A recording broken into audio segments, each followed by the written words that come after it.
ભરૂચ જિલ્લાના ઝઘડિયા જીઆઈડીસી વિસ્તારમાં 10 વર્ષની બાળકી ઉપર ક્રૂરતાપૂર્વક દુષ્કર્મ આચરણની ઘટનામાં હવસખોર આરોપીને સાથે રાખી સમગ્ર ઘટનાનું રિકન્સ્ટ્રક્શન કરાયું હતું। મંગળવારે ભરૂચના ઝઘડિયામાં પરપ્રાંતીય શ્રમિક પરિવારની 10 વર્ષીય બાળકીનું આરોપી વિજય પાસવાને અપહરણ કરીને દુષ્કર્મ આચર્યું હોવાની ઘટના સામે આવી હતી, જેમાં નરાધમે બાળકીના ગુપ્તાંગ પર ગંભીર ઇજાઓ પહોંચાડી હતી। નિર્ભયા કેસ જેવી વિકૃતિ આરોપીએ પીડિતા સાથે આચરી હતી।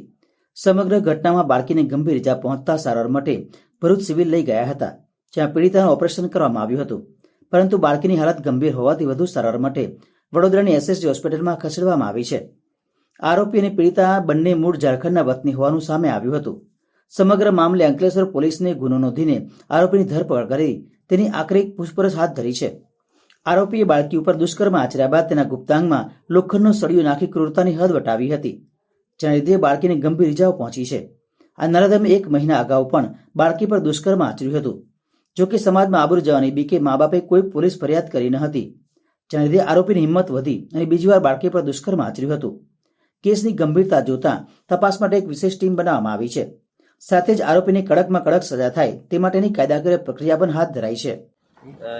જે રીતે કૃત્ય કર્યું હતું, જે આખો બનાવ બન્યો હતો તેનો રિકન્સ્ટ્રક્શન પંચનામું કરવામાં આવ્યું।